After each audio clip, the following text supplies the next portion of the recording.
Valerie Busek McDaniel, born on January 12, 1969, came from a prosperous family in Harris County, Texas, USA. She was far from an ordinary individual. Those who knew her often highlighted her generosity, intelligence, creativity, and her inherently sweet and kind disposition. As she matured, Valerie was not only warm-hearted, but also an outstanding student. In 1987, she graduated as the valedictorian of her class at Episcopal High School, USA, finishing at the top. Following high school, her pursuit of knowledge took her to the University of St. Thomas in Houston for her undergraduate studies. But Valerie's ambitions didn't end there. In 1997, she reached a significant achievement by earning her doctorate in veterinary medicine from the esteemed Texas A&M University. Valerie's journey reflected both academic success and a compassionate spirit. While at the university, she met a man named Marion McDaniel, affectionately called Mac. Love blossomed quickly between them, and in a whirlwind romance, they decided to tie the knot on August 16, 1997. They ventured into a married life in style, moving into a luxurious house generously provided by Valerie's parents. Valerie had a taste for the finer things in life, and their home was no exception. It was a high-rise condominium nestled in River Oaks, often dubbed the Beverly Hills of Houston.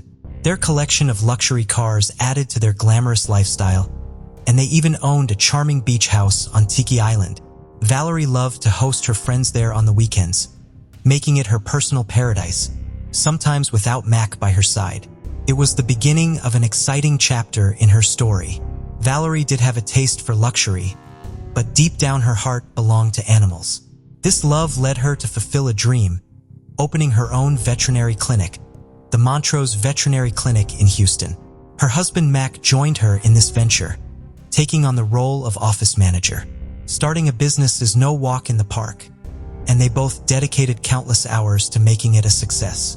Unfortunately, their dedication came at a cost. They didn't have much quality time left for each other. As their marriage progressed, Valerie's friends and acquaintances noticed a change in her demeanor. She had a heavy heart, and many attributed this to Mac's harsh and abrasive language and his reluctance to engage in social gatherings. It seemed like he was never keen on joining in on any get-togethers, leaving Valerie feeling alone in her social pursuits. Dr. Brittany King, a veterinarian working alongside Valerie, witnessed her pain firsthand. She recalled it would be just a text or a phone call, and then Valerie would be in tears. It was heart-wrenching to watch someone in so much pain. Despite the hardships, they clung to the hope of becoming parents. However, Valerie had a medical condition that prevented her from having biological children, but this didn't deter them. In a heartwarming decision, they chose to embrace adoption as a path to fulfilling their dreams of parenthood. It was finally in 2008 their dream came true, when they adopted a precious 2-day-old daughter. They had hoped it would strengthen their bond, but sadly, trouble followed soon after. Out of the blue, Valerie got a shocking phone call from a stranger, claiming to be Max's ex-girlfriend. What made it even more worse is that this caller shared a list of names showing that Mac was cheating on Valerie with other women. It was a devastating revelation that shook their relationship to its core. When Valerie confronted Mac about his infidelity, he offered just a simple apology. It was a painful moment that deeply hurt Valerie. However, her love for him and the desire to keep their family intact led her to give him another chance. She didn't want to risk losing custody of their daughter. But sadly, it seemed that Max's love for his wife had waned, and he didn't waste much time before betraying Valerie by cheating on her once again. After 17 years of marriage, Valerie had reached a breaking point. Her world was shattered when she came back home early and found out that Mac had been involved with another woman right in their own home. Valerie's emotions boiled over into pure rage, and for the first time, she uttered the word divorce. In February 2014, she took a bold step by filing for divorce and asked for full custody of their 8-year-old daughter. It was a difficult decision, but Valerie knew it was time for a major change in her life. Discover the chilling world of secret crime mysteries, where we delve into the most perplexing cold cases and unsolved crimes. Join us as we unravel hidden clues and explore haunting mysteries. Subscribe now and be part of the journey to bring these cases to light. In her divorce petition, Valerie detailed a string of alleged infidelities, financial recklessness, and even violent behavior that she claimed Mac had been involved in. Valerie also shed light on the string dynamics of their relationship, formally requesting legal protection. She wanted Mac to be restrained from using threatening, vulgar, profane, obscene, or offensive language when communicating with her. Their divorce proceedings reached a conclusion in August 2016, and Valerie ended up keeping the primary property in Houston along with her cherished veterinary clinic. In contrast, Mac was granted the beach house and a substantial compensation of $1,200,000 to cover the compensation. Valerie had to take out a loan, which was a source of great distress for her. But eventually, she finally got custody of her daughter. During this challenging time, Mrs. Gold Jacob, Valerie's next-door neighbor, played a crucial role as her attorney, assisting her through the divorce process. Interestingly, Mrs. Jacob's 37-year-old son, Leon Jacob, was also living with her at the time. It was during this period that he got to know Valerie, setting the stage for a significant turn of events in their lives. One day, out of the blue, Leon showed up at Valerie's doorstep and introduced himself. At first, Valerie thought that he was a bit cocky and full of himself, but as they spent more time together, her opinion changed. She began to see Leon as not only good-looking, but also as a man who truly understood her. With him, Valerie felt a love and comfort she had never experienced with Matt.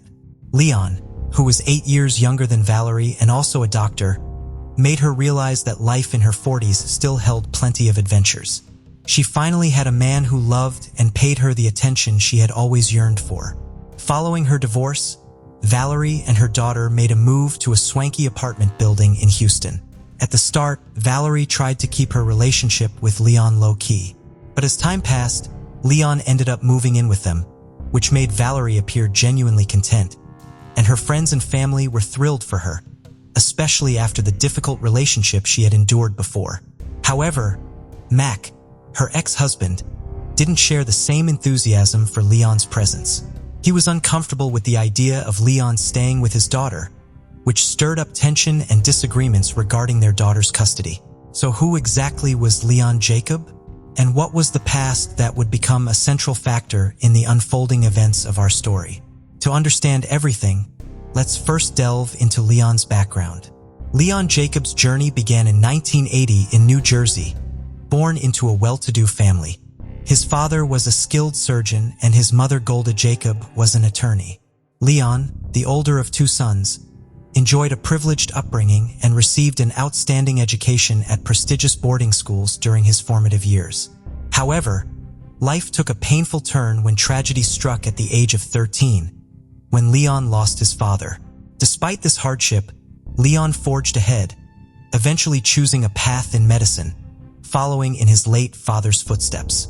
In 2021, Leon tied the knot with Annie Morrison, who worked as an attorney for a pharmaceutical company.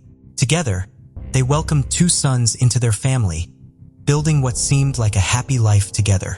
However, in March 2011, a few months after discovering they were expecting their second child, their world took a dramatic turn when Leon's residency was terminated because Annie had discovered he was having an extramarital affair with a mutual friend. She soon filed for divorce in 2013 after 12 years of marriage, citing experiencing extreme mental cruelty during their time together as the reason for this difficult decision. In the end, she also got custody of her two sons. But even after the divorce, Leon couldn't seem to let go of his obsession. He found himself in legal trouble facing charges of stalking, cyber harassment threats, and incessant phone calls to his ex-wife, Annie. His excuse was that he was desperate to talk to his sons, and he believed she was keeping them away from him. However, circumstances eventually forced him to move away from his ex-wife and children. In 2014, he relocated to Pittsburgh to pursue his doctor's residency program. It was there that he crossed paths with Megan Verakas, who was 33 years old at the time, setting the stage for a new chapter in his life. The two first crossed paths at the hotel where Megan worked, and despite their initial meeting, it didn't take long for love to bloom between them, and they decided to move in together. Their journey led them to Houston, where Leon embarked on a new residency program. They seemed to be living a lavish lifestyle, enjoying vacations, fancy dinners, and extravagant outings.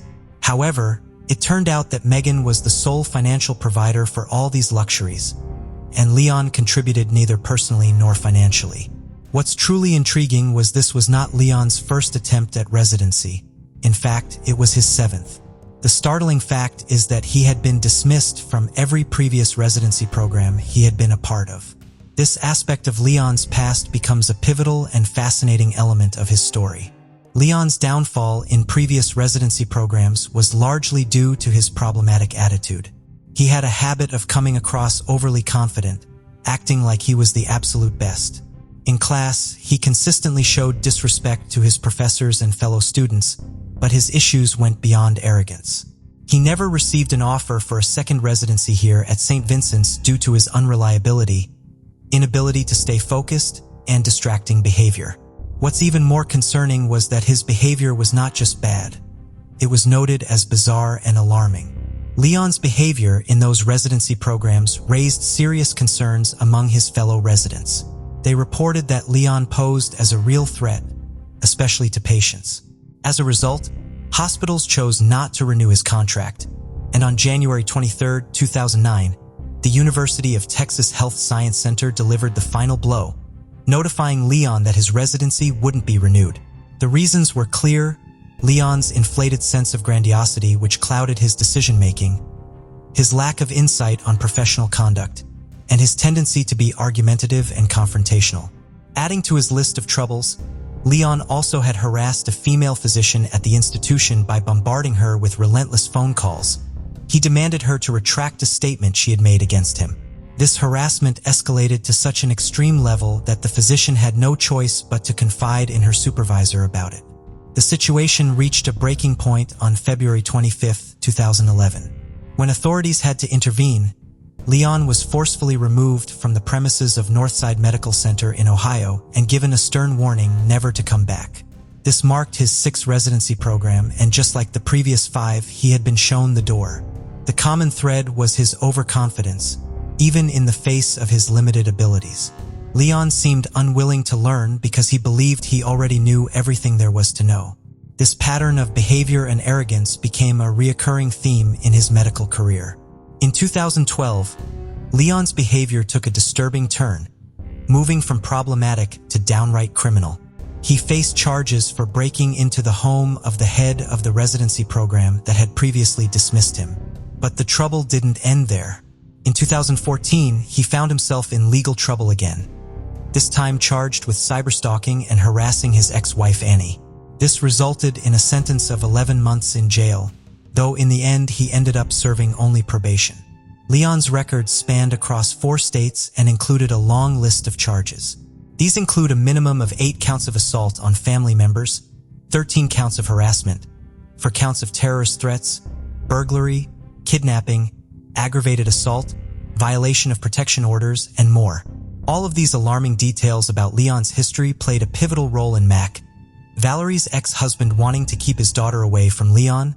Clearly, Leon's past issues raised serious concerns about his suitability and state of mind. It had been 3 years into their relationship, and Megan began to uncover the hidden aspects of Leon's life that he had tried so hard to keep secret. Despite his efforts, Megan gradually pieced things together until she knew everything. When she finally confronted Leon about it, things took a violent turn. Leon, known for his fiery temper, erupted in attack against Megan.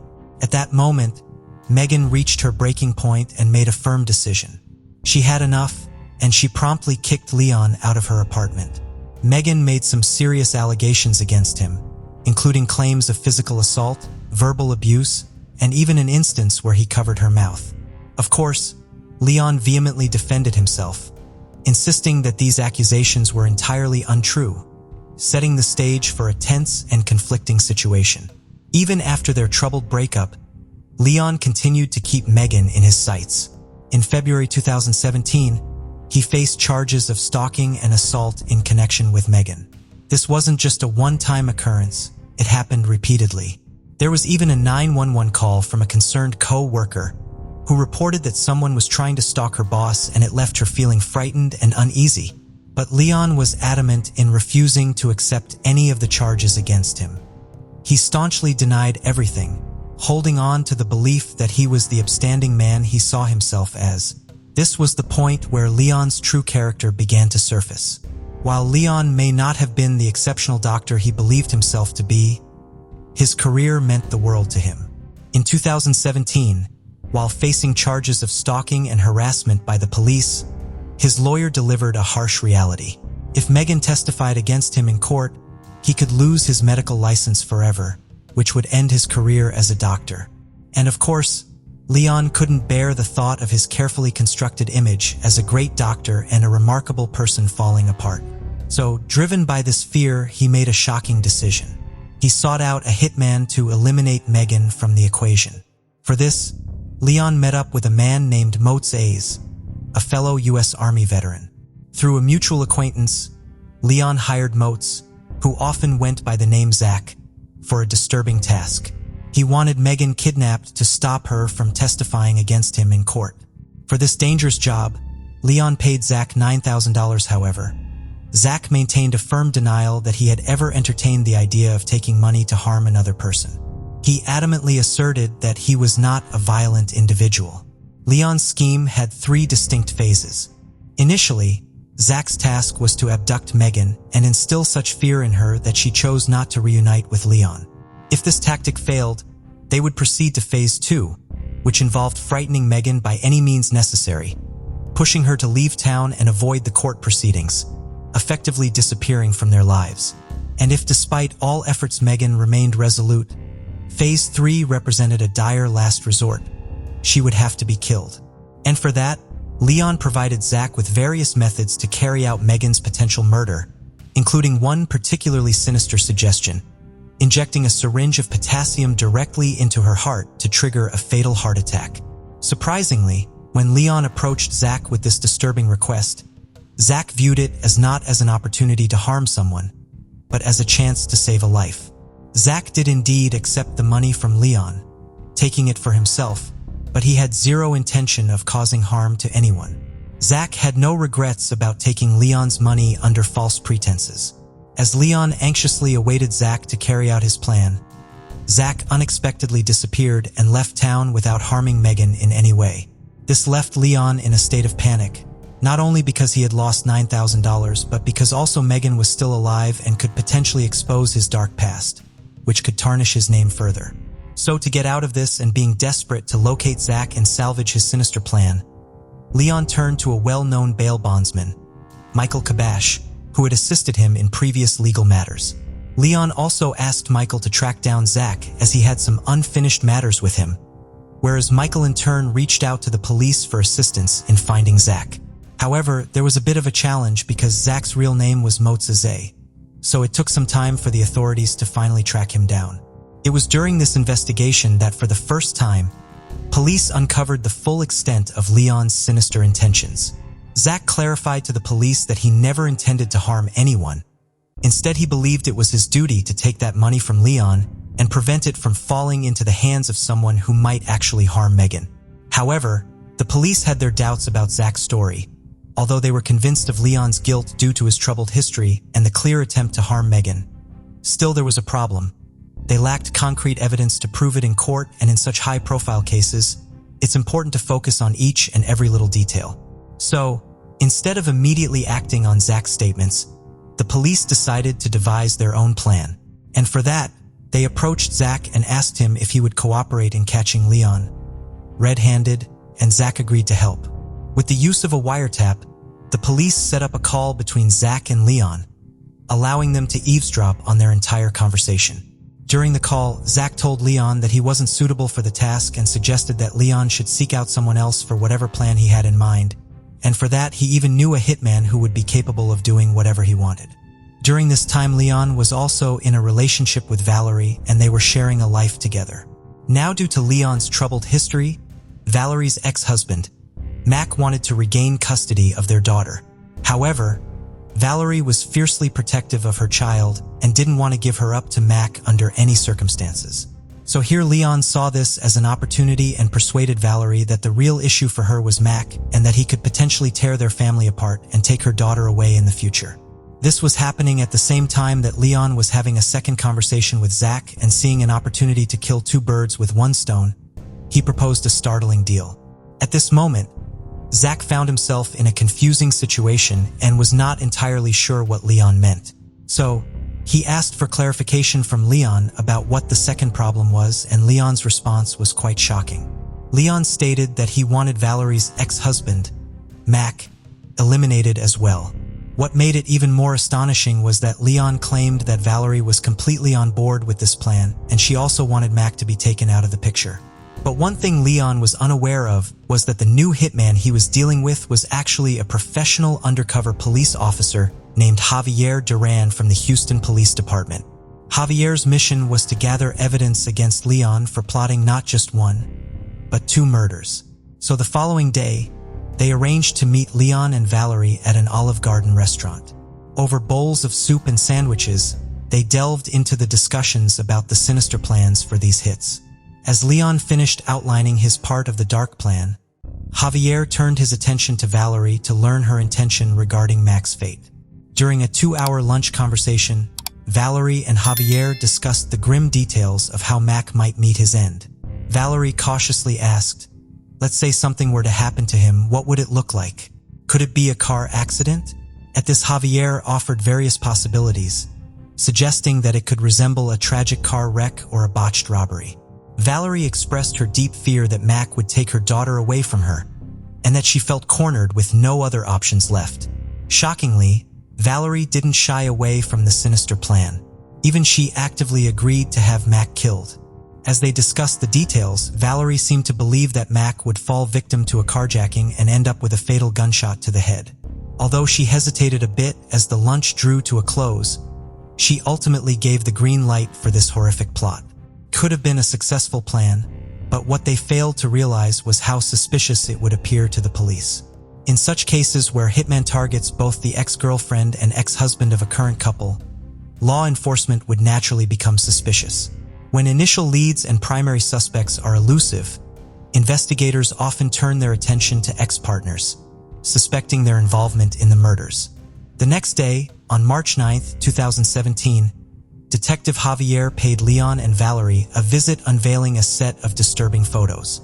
One depicted Mark in his car, blood-soaked, while another showed him sprawled on the pavement with blood on his face and a bullet wound to his head. These pictures perfectly mirrored their discussion, creating the illusion of a robbery or a carjacking gone horribly awry. Leon and Valerie had genuine confidence that their problem was finally solved. If you're wondering the same, whether Mac had met his demise and this marked the conclusion of our tale, you're in for a surprise. The twist is Leon and Valerie's problems weren't disappearing anytime soon. In fact, things were about to get seriously intriguing because Mac was very much alive. After the Olive Garden meeting, Detective Javier reached out to Mac, revealing all the sinister plans concocted by Leon and Valerie. To make the photos convincing, they used pig's blood and enlisted a makeup artist to create a realistic bullet wound. Mac, on board with the plan from the start, determined to cooperate fully with the authorities to expose their scheme. However, Mac was utterly shocked by the revelation. When the police informed him about Valerie's plot to have him killed, he couldn't believe it. He acknowledged their troubled history, but couldn't fathom that things had escalated to the point where she'd hire a hitman. It was a sight of Valerie he never expected to see. Meanwhile, Leon and Valerie, unaware of Mac's cooperation with the police, remained hopeful that their plan would succeed and were now eagerly anticipating the news about Megan's fate. And it didn't take long, as on that very night, Leon and Valerie's phones pinged with picture messages from Javier. These photos depicted Megan with her hands bound and duct tape across her mouth, eyes filled with terror. What Leon and Valerie didn't know was that Megan had been informed of the plan and was cooperating with the police. However, shortly after sending those photos, Javier made a distressing call to Leon, claiming that Megan had become uncontrollable, leaving him with no choice but to take her life. The reason why Megan's reactions in those photos were incredibly authentic was because she experienced a genuine meltdown. The gravity of the situation hit her hard. She understood that if Leon's sinister plan had succeeded, she might have faced a terrifying reality, being kidnapped and potentially losing her life. The next day, On March 10, 2017, around 3 a.m., the police arrived at Valerie and Leon's apartment with body cameras rolling, ready to record the reactions. It was the moment they had to deliver the grim news to Valerie. Her ex-husband, Mac, had become the victim of a shooting, and tragically, he was no more. The police noticed something rather strange when they delivered the heartbreaking news. Valerie, a skilled veterinarian, but certainly no actor, seemed oddly composed. Her reaction, or lack thereof, didn't match what you'd expect from someone in her situation. She appeared rather cold, as if she didn't quite know how to act to convince the officers that she was genuinely shocked and saddened by the news. As Leon entered the scene, the officers informed him too about Mac's tragic passing.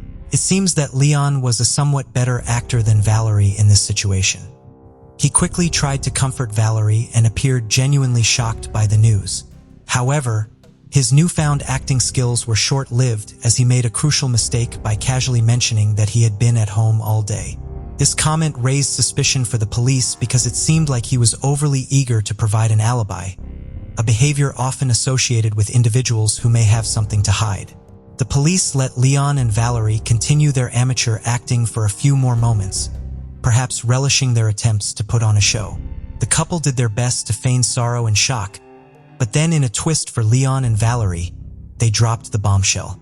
Both Megan and Mac were alive, and they both actively participated in creating those fake photos. The shock that spread across Leon and Valerie's faces this time was genuine, as the unexpected twist left them speechless, and they realized they were in serious trouble. As Valerie was led away from her apartment, she came face to face with Mac, who had been patiently waiting outside. He was there to take his daughter back home, and Valerie had no choice to hand over her sleeping daughter to Mac. It was a heart-wrenching moment, and little did Valerie know, it would be the last time she saw her daughter. Both Valerie and Leon were arrested on charges related to murder conspiracy. Leon, on the other hand, couldn't make bail due to his past charges involving Megan. Meanwhile, Valerie was granted bail and she returned home, awaiting her upcoming trial. After making bail, Valerie was stuck under house arrest with the relentless press besieging her apartment building. She was under constant surveillance by cameras and reporters hungry for sensational stories. The most painful loss was her daughter, a heartache beyond measure. As each news story circulated, more and more people discovered the truth about her actions, and Valerie felt trapped with no way out. Her world had collapsed, and the walls of her apartment seemed to close in as the public scrutiny intensified. It was a situation she couldn't escape, and the future looked bleak. Her once comforting space had become a prison, with no one to offer solace, not even her beloved daughter. To make matters worse, her veterinary license was suspended, cutting off her ability to work. The weight of her circumstances was becoming unbearable, and she longed for relief from the unending ordeal. At this time, Valerie battled intense emotions and spiraled into a deep depression. She reached out to some of her colleagues who couldn't help but notice her overwhelming emotional state and profound sadness during their meeting. In hindsight, they understood that this encounter was Valerie's way of bidding them a final farewell. Sadly, on March 27, 2017, Valerie faced a devastating moment of despair. She made the fateful decision to jump from her 7-story apartment balcony. But that wasn't all. During the police search of Valerie's apartment, they discovered a voice message, the only trace she left behind. It was a poignant recording made just moments before her fateful leap. In this message, Valerie poured out her heart, revealing her profound love for Leon and her deep affection for her daughter. Her voice held the weight of her emotions as she tried to explain the complex feelings that had brought her to this tragic point in her life.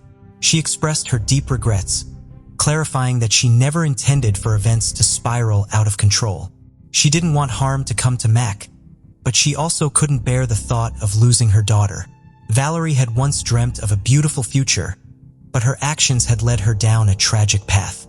In the final recording, she tried to convey that despite the circumstances, she wanted people to know she wasn't the monster her actions might suggest. Valerie knew that there was a daunting road ahead, and that the legal battle and the tarnished reputation would be incredibly challenging. Her friends and family were shocked because they knew a different Valerie, one they couldn't believe was capable of these actions. They realized that she couldn't bear the weight of her deeds and chose to end her life for a sense of freedom. Her colleagues from the vet clinic held cherished memories of the special person she once was in their lives. Where everyone mourned for Valerie's demise, the person she cherished most, Leon, notably distanced himself from the grief. In an unexpected and rather cold response, he remarked, "It's nothing to do with me. She took the easy way out. I can't be held responsible for her actions. I didn't ask her to get involved. It was her ideas. She got me involved, and she had to face the consequences of her own actions." On March 20th, 2018, Leon found himself on trial, facing 2 counts of solicitation of capital murder. As the legal battle unfolded, Leon's defense adopted a somewhat predictable strategy. With Valerie no longer present to defend herself, they attempted to shift the blame entirely on her shoulders. Their narrative painted Valerie as the mastermind behind every stage of the sinister plot, leaving Leon as the manipulated and unwilling participant in her alleged schemes. The prosecution, however, had 2 powerful witnesses: Valerie's ex-husband, Matt, and Leon's ex-girlfriend, Megan, who was already involved in an ongoing case against Leon. When Megan took the stand, she didn't hold back, describing Leon as a criminal who subjected her to troubling incidents like grabbing her by the mouth, assaulting her, and stalking her. She testified that Leon had a controlling nature and always needed to assert dominance in every situation. Megan's bold testimony must have frustrated him to no end. When it was Leon's turn to testify in court, he took a rather peculiar stance and said, "I didn't ask Zach or Javier to kill anyone. I was not involved in any plot or conspiracy to murder. I am the one who is taking the blame for Valerie." Furthermore, the defense team argued that the police were overly eager to execute a successful undercover operation. They claimed that Javier had been instructed to lead Leon into suggesting ways to harm Megan. The defense's perspective painted Leon as the victim of an overzealous police force that seemed determined to make him confess to wanting Megan dead. The prosecution strongly opposed defense, emphasizing that when Leon saw those disturbing photos of terrified Megan, he didn't lift a finger to stop them from harming her. Not once did he ask Javier to spare her or prevent any harm. It appeared as if he was content with her being killed to protect himself. In a final blow, the prosecution unveiled Leon's dark past to the jury. They laid bare how he had not only stalked Megan, but also his ex-wife, Annie, exposing his undeniable pattern of controlling behavior. After a little over an hour of deliberation, the jury returned to the courtroom, and in April 2018, the inevitable verdict of guilt was announced. The sentencing hearing followed shortly after, and in a clever move, the prosecution called upon Leon's ex-wife Annie as a witness. They questioned her about her past experiences with him during her pregnancy. She had something significant to share. She said, "He wasn't physically violent to me at first. He used to just throw things around the room. He was verbally abusive to me, but his behavior got worse. He used to grab me, push me, and one time, I remember he grabbed me by my head and pushed it into the kitchen counter, so hard that it bruised my face. I don't recall what the fight was about, but I remember him threatening to punch me, and then he started kicking my legs. I was trying hard to protect my stomach and the baby. He said that if I ever left him, he would kill me and nobody would ever find my body." After hearing Annie's testimony, there was no escaping the consequences for Leon. In March 2018, he was handed a life sentence for both counts of soliciting capital murder, and his chance for parole won't come until 2047, when he'll be 69 years old. Megan expressed her thoughts on the sentencing, saying, "I couldn't see it at the time, but looking back I believe Leon manipulated me. He used his look and his seeming charms to persuade me to leave my family, my home, the life I built in Pittsburgh. I lost everything, my career, friends, colleagues, all as a result of his controlling behavior. But now the girl he called poor and uneducated is responsible for him going to prison for a very long time. Leon's future is now marred by a life behind bars. He won't experience his children's growth or return to the world of medicine. He is incarcerated and parole isn't even on the horizon until 2047. Surprisingly, his time behind bars hasn't brought a significant transformation in him. Leon once pondered from his prison confines, questioning the unpredictability of life where violence can suddenly emerge. He finds it odd that he is now surrounded by the very criminals he once treated as a doctor. Leon vehemently refuses to accept responsibility for his crimes. He maintains that he was wrongly convicted and that Valerie masterminded the murder plots. In his eyes, he was a doctor who healed, not a monster who murdered. He even envisions a movie about these events, with Bradley Cooper as the actor portraying him, noting their physical resemblance. Well, we'll leave it to you to decide if Leon really looks like Bradley Cooper. Megan and Mac have finally found peace and moved forward from their troubled past, relieved to have Leon out of their lives. It's a sad truth that many women who crossed paths with Leon ended up worse for it despite his charm and charisma. Beneath his exterior, he proved to be nothing more than a common criminal, specializing in domestic abuse. Yet, Valerie McDaniel's role remains a complex puzzle. Was she a victim of Leon's manipulation? Or did she willingly participate in a plot to take two lives? The line between victim and accomplice in her case is a blurry one, making it challenging to fully understand her role in this tragic story. Valerie unfortunately could never share her side of the story, but the evidence paints a complex picture. She was captured on tape alongside Leon, expressing her desire for her ex-husband's demise. Her attempt to act shocked when the police arrived at her apartment makes it challenging to argue that she wasn't a willing participant in this sinister plot. However, her actions could have been out of character given her strong and determined nature. She was not a weak person. She fought for what she wanted in life. She wasn't old, and she had many years ahead of her. Perhaps the fear of sharing custody of her beloved daughter with Mac, fueled by Leon's influence, pushed her into a dark and unexpected path. Even today, those who knew Valerie refused to accept that she was a bad person. They believed that she was under the control of Leon, manipulated into a dark path. Many argue that it was he who hatched the murderous plot, not her. In this intricate story, one character's identity has remained hidden throughout: Valerie's daughter. She's fortunate to have one parent left to care for her, but she will grow up knowing that her mother loved her deeply. Yet, she'll also learn of the unusual circumstances that led to her mother's profound unhappiness and the tragic event that unfolded when she jumped from a 7th-floor balcony. It's a tale filled with complexities and unanswered questions. Now, it's up to you to decide whether Valerie was a victim, caught in a web of manipulation, or a willing participant in this intricate tale.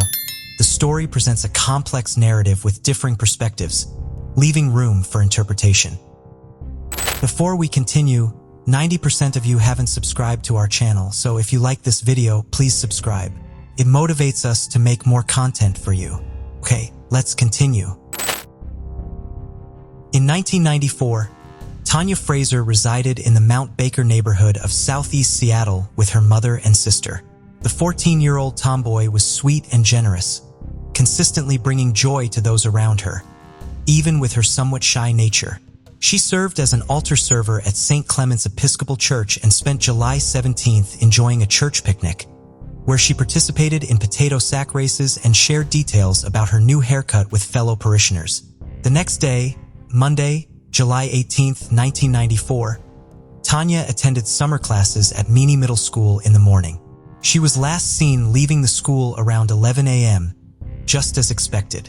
Afterward, she was supposed to catch the bus to her part-time job at a thrift store on Jackson Street operated by the Chicken Soup Brigade, a local nonprofit. When Tanya didn't return home by 6 p.m. as planned, her mother, Teresa, went to the thrift store to find her. There, she discovered that Tanya had never shown up for her scheduled shift. Teresa then went to Meany Middle School to look for Tanya, but there was no sign of her there. Teresa contacted the police to report Tanya missing around 7:30 p.m. Police did not seem to view Tanya's disappearance as an urgent matter. They repeatedly tried to get her younger sister to say that Tanya had plans to run away from home and referred to Tanya as a runaway throughout their initial report. This was an important distinction because while a missing child would have a detective assigned to their case, a runaway would only be assigned a community service officer. An officer spoke to two of Tanya's friends and called Teresa a few days later to ask if she had heard from Tanya. Tanya's mother did not believe her daughter had run away, both because it would have been out of character for her and because of practical considerations. If Tanya had left on her own accord, she had done so without any of her belongings or any money. At the time she disappeared, Tanya was excitedly waiting for her first paycheck from her part-time job, which she was due to receive in just a few days. She planned to use the money to buy pagers for herself and for her 12-year-old sister, Tina. Tina herself was another reason why no one who knew Tanya believed she had run away. Tina and Tanya were very close and were described as soulmates. Tanya would almost certainly never have gone anywhere without Tina and would have at least talked to her if she had any plans to leave.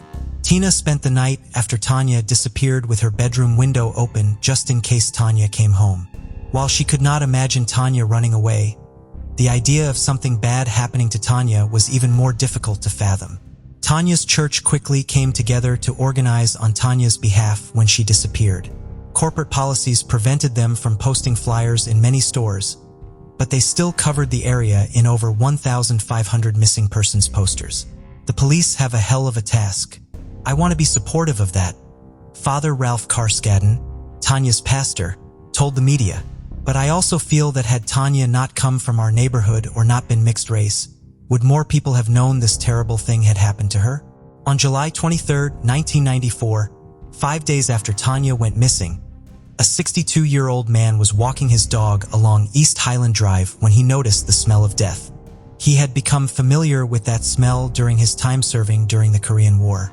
He stepped into a wooded area along the street and saw someone lying at the base of a tree at the bottom of a ravine. He stared at the person for several seconds before he fully processed the fact that he was looking at a human body.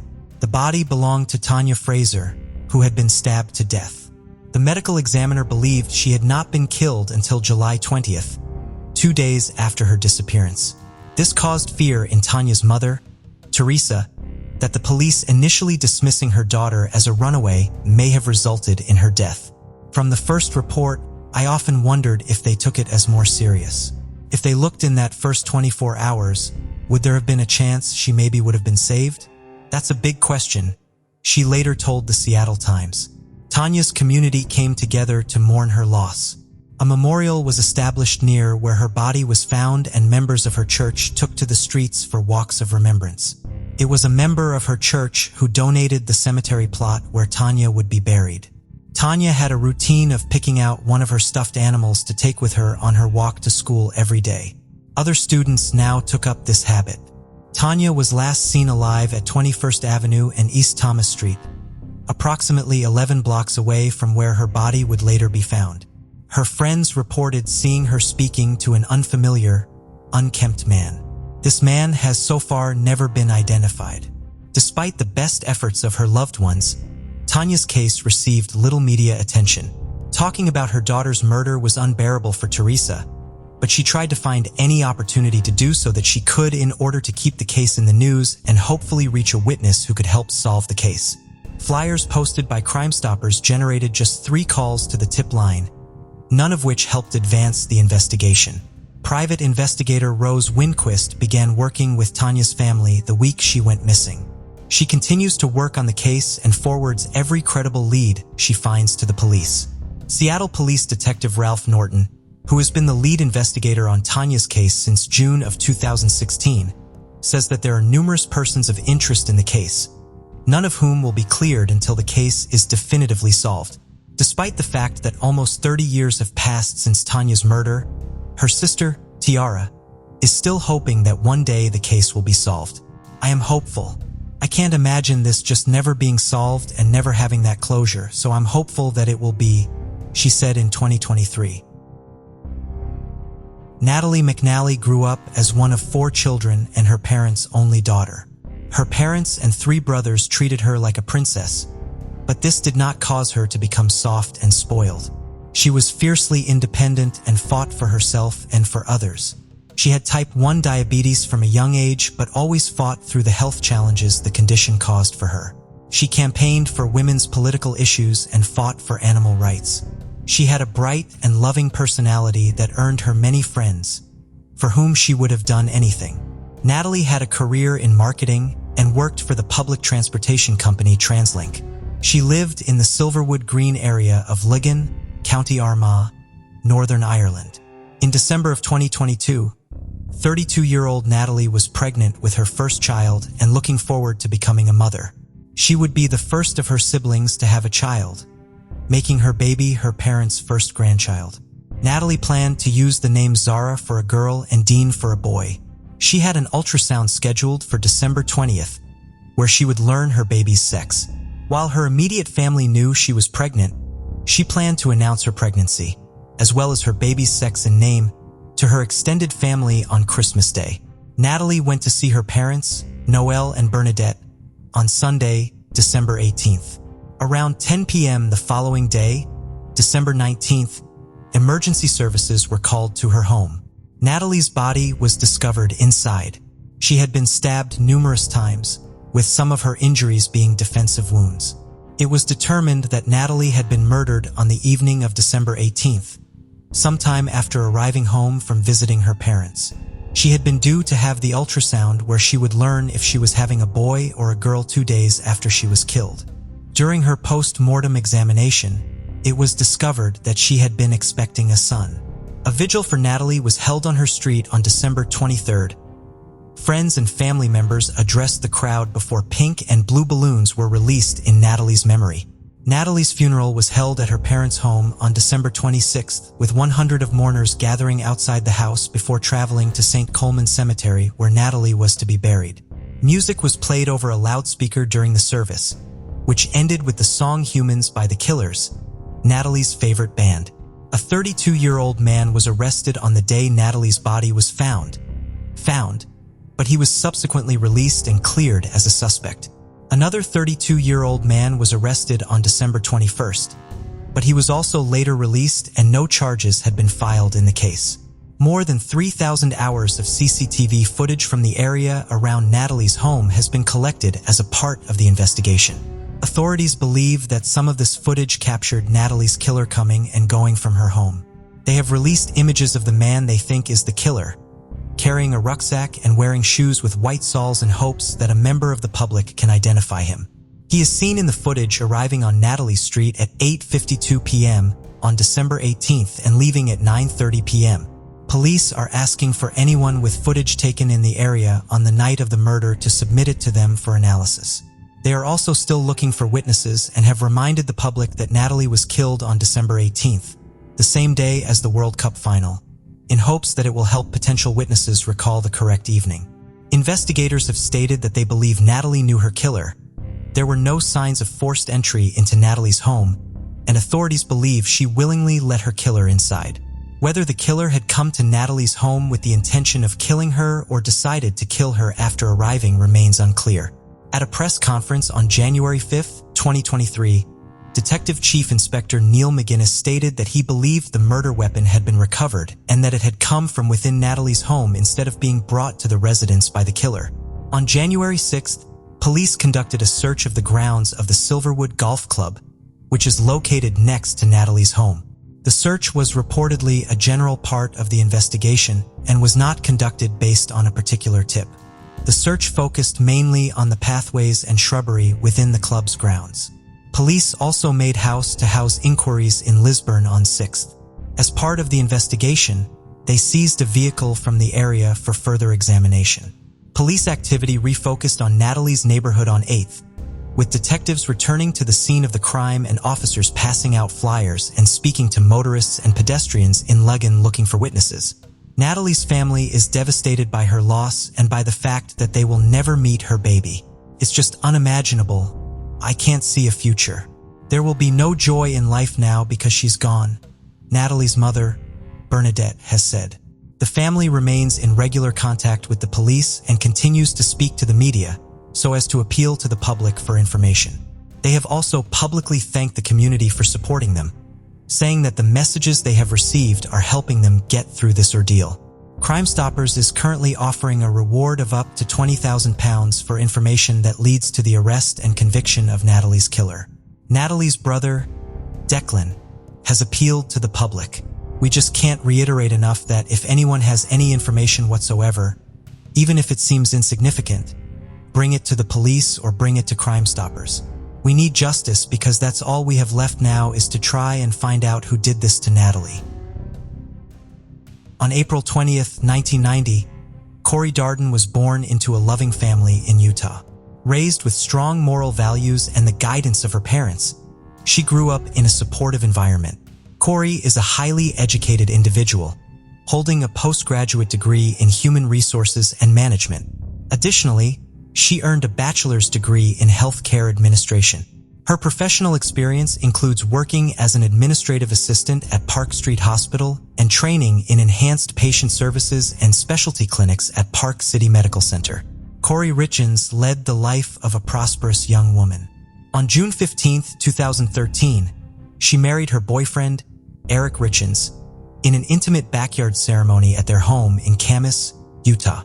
Their marriage was blessed with the arrival of 3 children, 3 adorable boys, Carter, Ashton, and Weston, as their family grew. Amidst all the joy, Corey was also thriving. She embarked on a career as a real estate agent and found success in the field as well.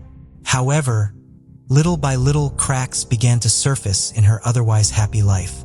Financial struggles played the role of the antagonist in her narrative, causing shifts in Corey's personality and subsequent actions. Between 2015 and 2017, Corey acquired at least 4 life insurance policies on her husband, amassing nearly $2 million in coverage. Additionally, in September 2020, Eric discovered that Corey had allegedly obtained and utilized a $250,000 home equity line of credit on their Camas residence. She had also withdrawn over $100,000 from his bank accounts and spent more than $30,000 using his credit cards. When confronted about these financial discrepancies, Corey agreed to repay him. In October 2020, without his wife's knowledge, Eric consulted both a divorce lawyer and an estate planning attorney. He took several significant steps to protect his assets, altering his will, establishing a living trust, and placing his estate under the management of his sister, Katie Rich and Spenson. Furthermore, he transferred his partnership interest in his business to the trust and designated it as the beneficiary of his $500,000 life insurance policy. Additionally, Eric and his business partner held $2 million life insurance policies, naming each other as beneficiaries. However, on January 1, 2022, Corey attempted to change the policy to designate herself as the beneficiary. Eric discovered the alteration and reverted the beneficiary back to his business partner. Later that month, Corey allegedly initiated the application process for a new $100,000 life insurance policy on Eric Richens' life. These circumstances pushed Corey to the brink, and gradually, they were about to unfold into a horrifying series of events. We will soon return to these events, but first, let's delve into the day of Eric Richens' death. It was March 4th, 2022, and the Richens family were all at home. It was a joyous evening, and they were celebrating Corey's successful business deal as a real estate agent. The cheerful evening slowly became a quiet night with their 3 sons, Carter, Ashton, and Weston, sound asleep. Eric and Corey shared a few drinks before retiring to bed. But tragically, they had something else in store for 39-year-old Eric Richens. That very night at around 3 in the morning, Corey, who was sleeping with her youngest son, per her statement later on, went to check on Eric in their master bedroom. To her shock, she discovered Eric lying unconscious on the floor near the foot of his bed. Alarmed, Corey immediately dialed 911 for help. Upon arrival, the police determined that Eric had passed away due to a fentanyl overdose, a powerful synthetic opioid drug commonly used for pain relief. During the initial investigation, apart from the cause of death, no other significant clues emerged. However, a pressing question remained. How could Eric have succumbed to a drug overdose? This query prompted the police to explore all possible scenarios and avenues of investigation. To unravel the mystery, the police delved deep into the updates and dynamics within the Richens family. During the interviews, Corey informed authorities that she and her husband were celebrating her recent property acquisition for her business. According to her account, she prepared a Moscow Mule in the kitchen and brought it to their bedroom, where Eric consumed it while sitting in bed. Corey later recounted to the authorities that she had fallen asleep in one of her children's rooms. Upon waking up and returning to her bedroom, she discovered her husband was cold to the touch. Allegedly, she attempted CPR on him. However, when medical and fire personnel arrived, They observed that it didn't seem like she had performed CPR, given the significant amount of blood that came from Eric's mouth. Moreover, Boyce claimed that she had left her phone plugged into the bedroom, conflicted with the evidence found by investigators. They discovered her phone had been locked and unlocked multiple times, showing movement before the emergency call to 911 was made. These inconsistencies heightened the initial suspicions, directing the police's focus towards a more thorough investigation. As time passed, investigators uncovered a crucial piece of information that would gradually unravel the case. They learned that shortly after her husband's death, Corey had reportedly hired a locksmith to drill into Eric's safe, which held between $125,000 and $165,000 in cash. When Eric Richardson's sister, Katie Rich and Spencer advised Corey to leave the safe untouched, Corey reacted with anger, physically assaulting Rich and Benson by punching her in the face and neck. These actions raised further suspicion to the unfolding investigation as the investigations honed in on Corey Richards. The police uncovered a wealth of additional information, painting a clearer and more intricate picture of the situation at hand. At the time of her husband's death, Corey Richards was allegedly in dire financial straits, owing over $1 million on March 3, 2022. The day before her husband passed away, she had a significant conversation with a moneylender to whom she owed at least $1,800,000 and had a lengthy telephone call with the IRS. Additionally, she had outstanding state and federal tax liabilities amounting to $189,840. Moreover, Corey was indebted to her husband, owing him at least $514,346. These staggering financial troubles added a compelling layer to the investigation, further intensifying the scrutiny on Corey. On February 14, 2022, what was supposed to be a romantic Valentine's Day meal turned into a terrifying ordeal for Eric. After eating a sandwich his wife made for him, he broke out into hives and struggled to breathe. Investigators discovered that Corey had prepared a sandwich and left it on the seat of Eric's truck, accompanied by a love note. However, soon after consuming it, Eric fell seriously ill and had to use their son's EpiPen. There was a strong suspicion that he had been poisoned with an allergen, although this was never confirmed. Worried about the possibility of poisoning, Eric confided in a friend, sharing his concerns that his wife might be trying to harm him. Moreover, in the aftermath of Eric's death, Richland Benson took the proactive step of hiring a private investigator to monitor and shadow Corey. This decision stemmed from Corey's attempt to remove her sister-in-law as the trustee of Eric Richland's trust, leading Richards Benson to suspect Corey's involvement in her brother's demise. A legal battle ensued between Corey and her sister-in-law over the trust and estate matters since Eric Richardson's passing. Corey later claimed that the private investigator frequently parked outside her home, conducting surveillance and questioning her neighbors about her and her husband. During interviews, Greg Scordes, a spokesperson for Eric Richardson's family, stated that the private investigator was hired to investigate Eric's death. However, the private investigator declined to comment on the case. The mounting evidence and intricate details unearthed by investigators pointed towards Corey from multiple angles. However, the investigators aimed to compile a comprehensive and irrefutable report, striving to conclusively close this case once and for all. A year after her husband's tragic passing on March 7, 2023, Corey published a book titled Are You With Me? And dedicated to Eric Richards, who according to her was an amazing husband and wonderful father.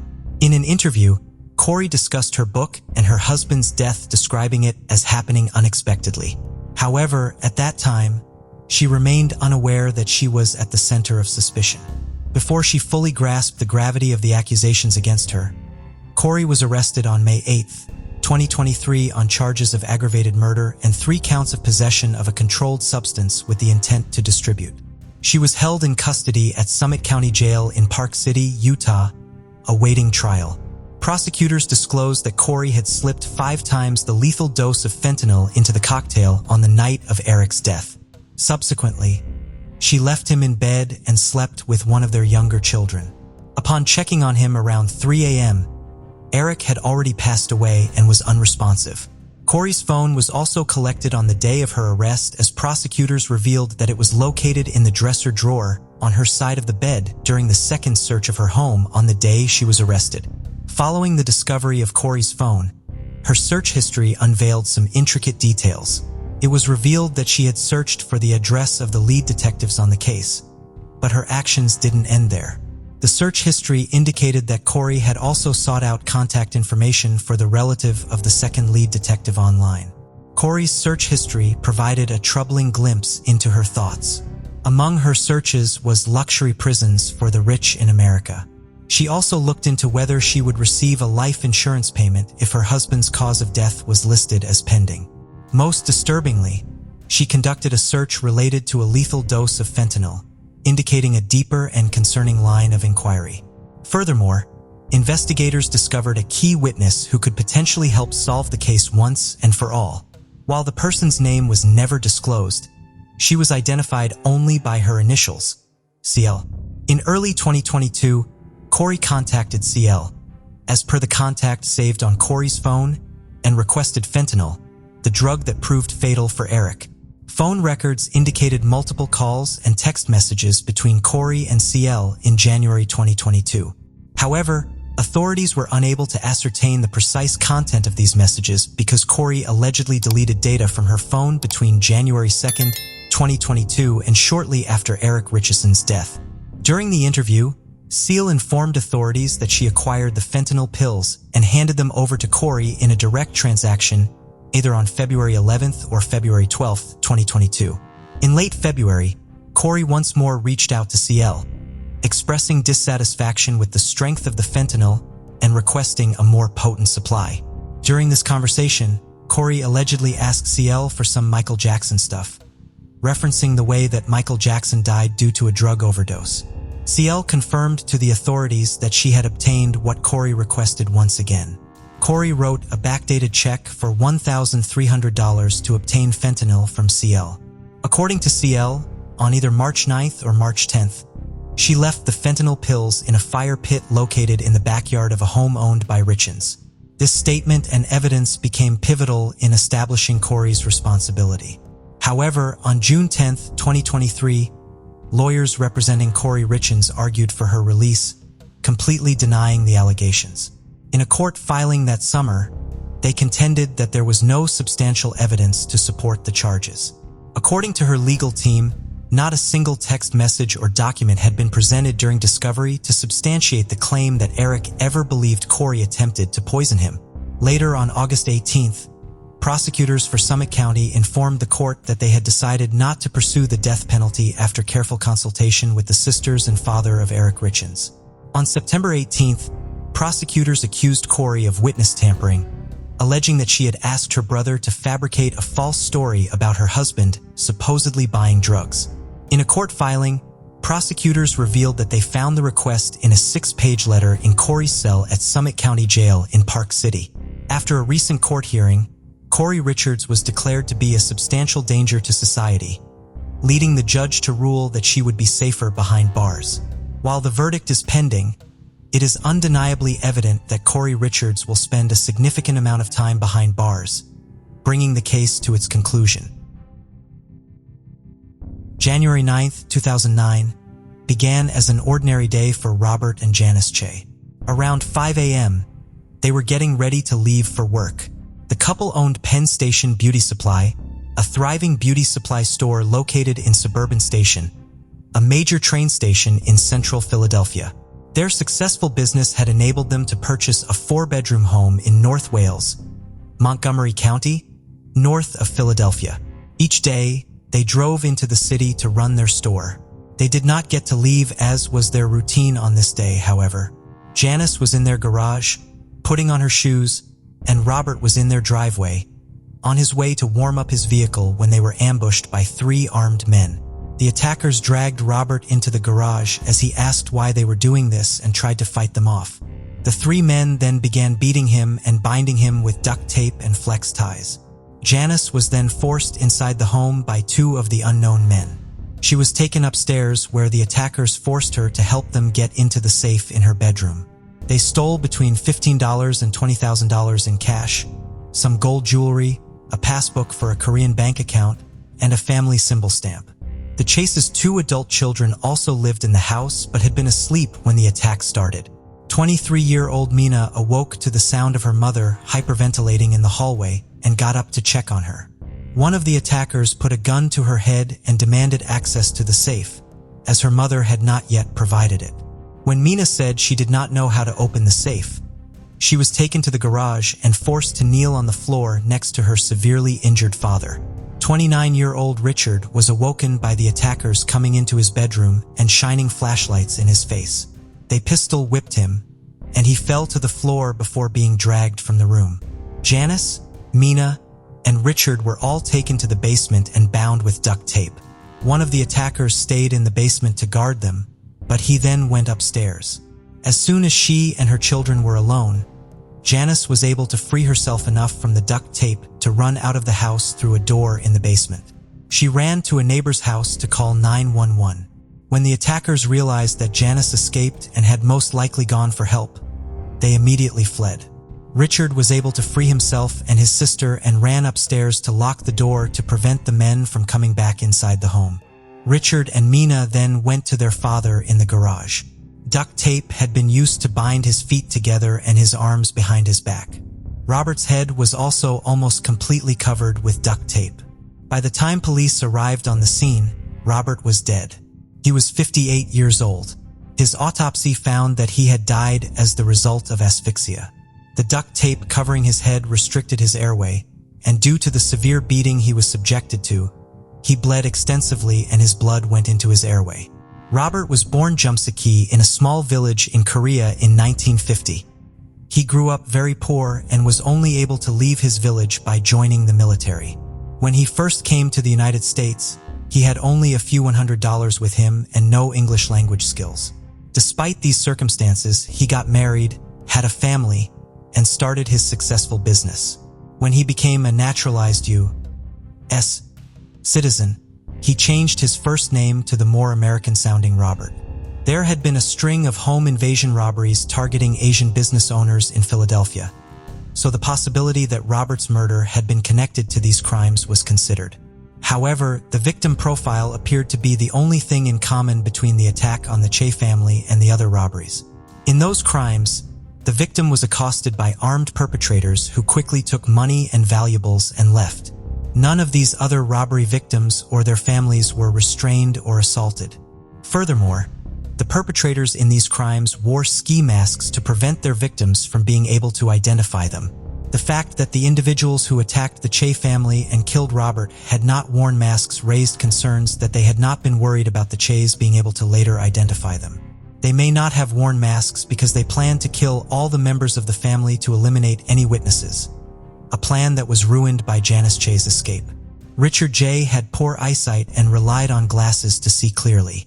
Since he obviously did not sleep with him on, he could not clearly see the individuals who pulled him from his bed and forced him into the basement. Mina and Janice Che, however, were able to provide detailed descriptions of two of the men who had invaded their home.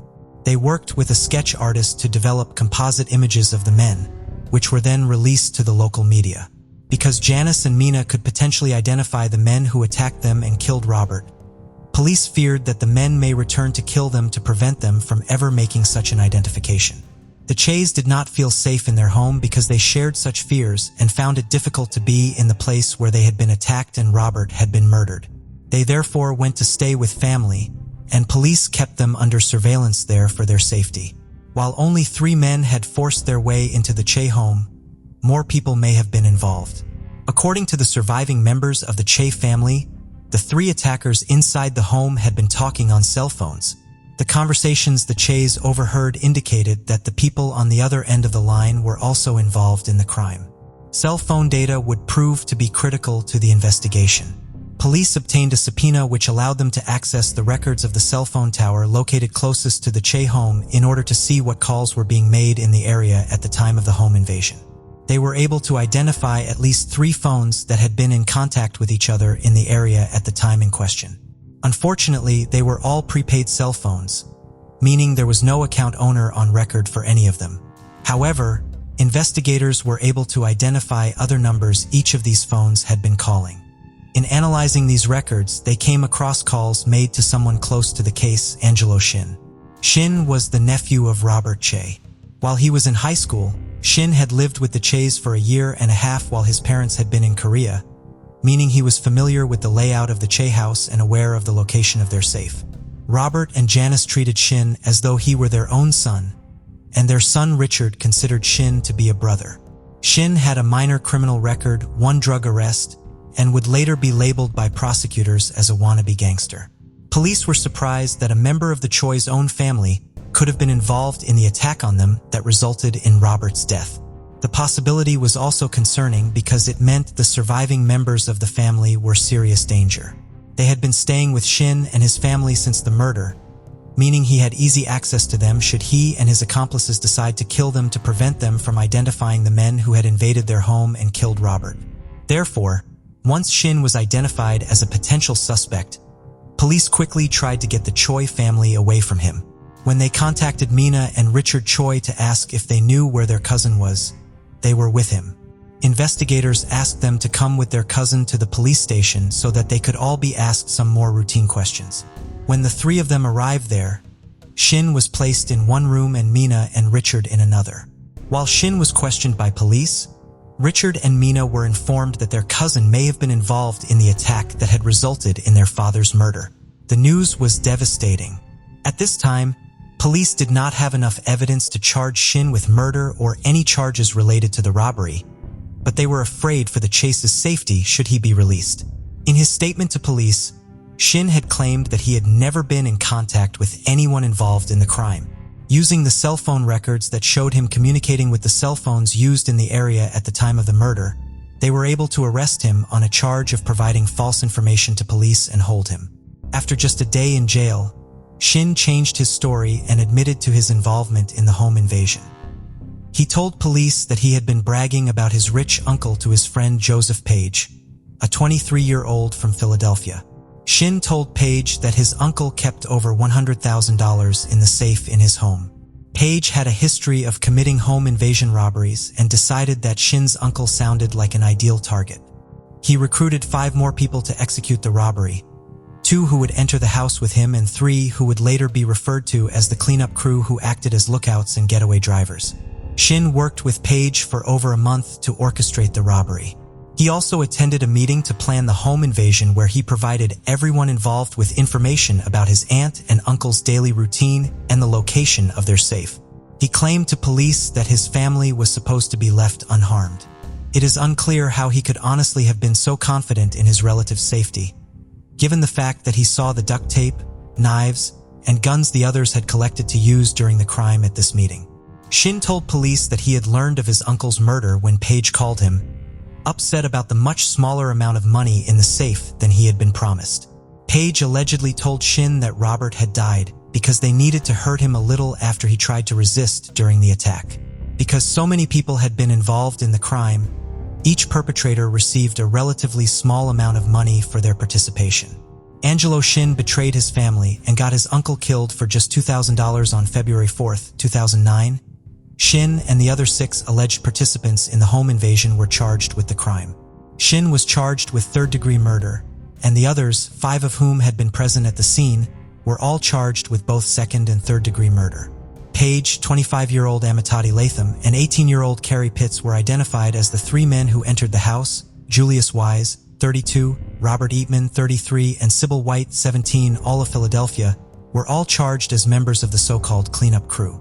Unfortunately, what this investigation has revealed is far more sinister than a simple robbery. Angelo Shin is a traitor of the worst kind. He is a traitor to his family, he's a traitor to his people, and his treachery is of the lowest kind we've ever seen here, Montgomery County District Attorney Risa Vetri Furman stated when the charges were publicly announced. Page and Latham were tied to the crime by the cell phone data. After they were arrested, they were obligated to provide samples of their DNA, which also tied them both to the scene. Page's DNA was found on the inside of a portion of a finger from a black latex glove, consistent with the type the Chaes said their attackers wore, found near Robert's body, and Latham's DNA was found on some of the duct tape used to restrain the Chaes. Investigators believe it got there when he used his teeth to rip the tape. White, who had been the getaway driver, pleaded guilty to third-degree murder.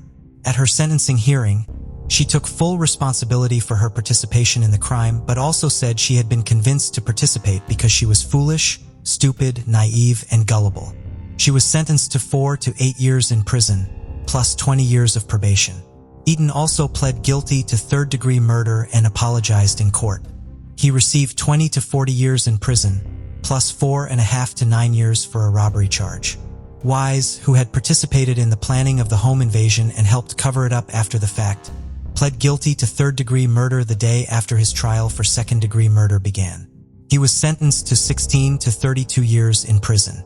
Eitman and White were both witnesses for the prosecution when Page, Pitts, and Latham went to trial. Page and Latham were both found guilty of second-degree murder, robbery, burglary, and conspiracy. Page was given a consecutive 40 to 80-year prison term over and above a life sentence. Latham was sentenced to life plus 32 to 64 years. Pitts, alleged to have been the third man to actually enter the Che home, was found not guilty at trial as there was no cell phone or DNA evidence tying him to the crime, and Mina and Janice Che had not gotten a good enough look at him to be able to identify him. Angelo Shin pleaded guilty to third-degree murder. In October of 2010, he was sentenced to 20 to 40 years in prison for his role in the robbery that cost his uncle his life. He later unsuccessfully appealed this sentence, arguing that it was too severe in light of his cooperation and the remorse he expressed. Robert's death, the trauma of the home invasion, and Angelo Shin's betrayal left the surviving members of the Che family unable to live a normal life. Robert's son Richard has stated that he could not comprehend how someone could betray their family in such a manner. In 2015, Marty and Glenna Durham, both 46, lived in Sand Lake, Michigan. The couple had been married for 10 years. They each had been previously married and had grown children. Marty was known to be security conscious, wary of strangers and vigilant about locking the doors to his home, but he was also a good friend and neighbor to the select few people in his social circle. Keith and Connie Ream, who lived across the street from the Durhams, spoke and texted with them every day. They were therefore concerned when they abruptly stopped seeing and hearing from the couple, despite repeated messages to them and 2 trips over to their home. On May 13, 2015, after 2 days of not hearing from them, Connie decided to go back over to Marty and Glenna's home to check on them again at approximately 4:30 p.m. Connie realized that something was wrong as soon as she tried to enter the home. The door was unlocked, which Marty would not normally have allowed. The house was usually well kept but was now in a state of disarray. Various items were thrown about and a lamp had been broken. In a bedroom, she discovered Marty and Glenna lying on the floor, both covered in blood. She ran outside to get help from firefighters who had been attending to a fire down the street. First responders initially believed that both Marty and Glenna were dead. However, an hour after authorities arrived on the scene, a trooper from the Michigan State Police was trying to lure the couple's upset dog out of the bedroom. He noticed that Glenna appeared to still be breathing. When he went to check her pulse, her eyes opened, and she cried out, "What are you doing?" Despite a serious injury from a gunshot wound to the head, Glenna was still alive, and she was taken to the hospital. Marty was not as lucky. By the time he was found, he was dead, having been shot 5 times. 3 shots fired at close range had entered his chest. He had also been shot once in the back and once in the forearm. He was survived by both of his parents, 3 children, and 4 grandchildren. Marty had been an avid outdoorsman, and he had found ways to continue enjoying some of his favorite outdoor activities, even after he required the use of a leg brace. The leg brace was used to help treat lingering injuries from a serious car accident Marty had been involved in back in 1995 when his car was struck by a truck speeding through a red light. The accident left him in a coma for weeks and with extensive injuries. The entire left side of his body had been severely injured and his brain had been jolted against his skull with enough force to cause permanent damage to his frontal lobe. He required months of intensive medical care and rehabilitation. While he was able to eventually lead somewhat of a normal life, he did have ongoing medical problems as a result of the accident. In 2010, Marty's condition worsened and he required more daily care as a result of the ongoing effects of his injuries. Glenna began receiving $3,153 a month from the state of Michigan to serve as his caregiver. Marty also received $1,100 a month in disability payments. Marty was notoriously frugal. He did not like to pay to have his home heated, so visitors had to wear thermals under their clothes when they came to see him in the winter. As anxious as he was about spending money, he did find ways to make sure he could still enjoy some of his favorite, but more expensive outdoor activities. By cutting his expenses like his utility payments, he was able to carefully save up money each month for big purchases so that he could still hunt and fish. However, while he was concerned with his finances, it was Glenna who actually handled them. Glenna was not as careful with money as her husband. Glenna had a love of gambling, and while Marty was aware of her hobby, Glenna appears to have kept the extent of her gambling problem a secret from him. Marty would normally accompany Glenna on her trips to casinos, which she would make once or twice a week, but Glenna would also ask family members not to tell her husband about some of her gambling activity or the amounts she spent. In 2010 alone, she spent $75,000 gambling at casinos. In addition to her casino trips, Glenna would also visit gas stations near her home 3 to 4 times a week to purchase lottery tickets, spending between $50 and $100 during each visit. Glenna was in charge of actually paying all of the couple's bills and told Marty that they were current on all of them. They were not. In the years leading up to Marty's death, the couple had started going into debt.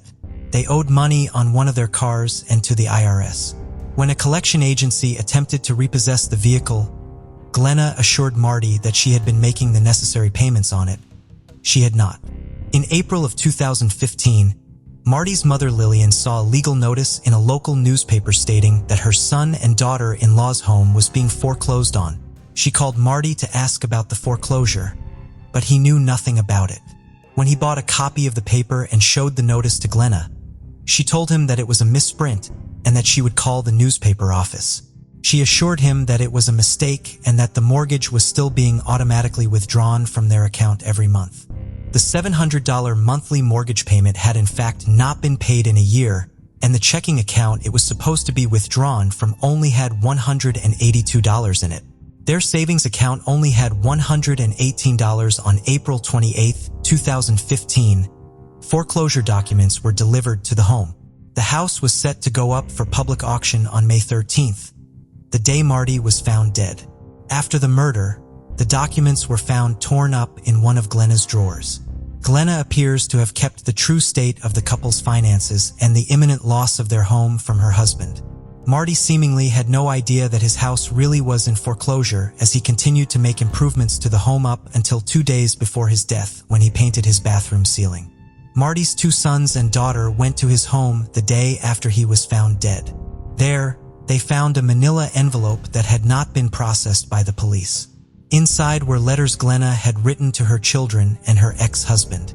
In the letters, she asked her ex-husband to look after their grown children. She apologized to her children and told them that she loved them. Marty's children were concerned by the implications of these letters. They believed that their stepmother wrote the notes prior to attempting to take her own life. Other evidence surfaced supporting the theory that Glenna had killed her husband and then turned the gun on herself. Between 3:32 and 4:48 a.m. on May 12th, Glenna's cell phone had been used to research Ruger firearms, specifically the Ruger Single-6, the type of weapon used to kill Marty and critically injure Glenna. After these searches, Glenna's phone then sent a text message reading "Love you. Sorry" to Glenna's mother. Blood evidence also showed that Glenna had moved around the house after she had been shot. Most importantly, her blood was found on a couch in the living room. The Ruger Single-6 revolver that was used in the shooting had been found hidden under the love seat in the living room. The neurosurgeon who treated Glenna would later testify that it would have been possible for her to move around the home after being shot with her specific injury. Due to her extensive injuries and the months of physical rehabilitation she required, Glenna was not thoroughly interviewed by the authorities until October of 2015, 5 months after Marty's murder. During this interview, Glenna claimed to have no memory of anything that happened between May 11th and when she was taken to the hospital. She was adamant, however, that she had not killed her husband. She claimed that she only went online using her phone to play games and that she did not perform any of the searches about Ruger firearms. She said that the letters to her children sounded like letters she had previously written to them on their birthdays, but also said that she would have only written acrimonious things to her ex-husband, which was in conflict with what she actually wrote in her letter to him, found financial troubles Glenna and Marty were having, as well as the fact that Glenna had hidden them from Marty seemingly up until just before his death gave Glenna a motive to kill her husband, and physical evidence seemed to support her involvement in his death. Glenna was not arrested. As the months went on with no charges filed in the case, Marty's family became more and more aggravated. They were vocal in the local media about their frustration with the lack of movement in the case.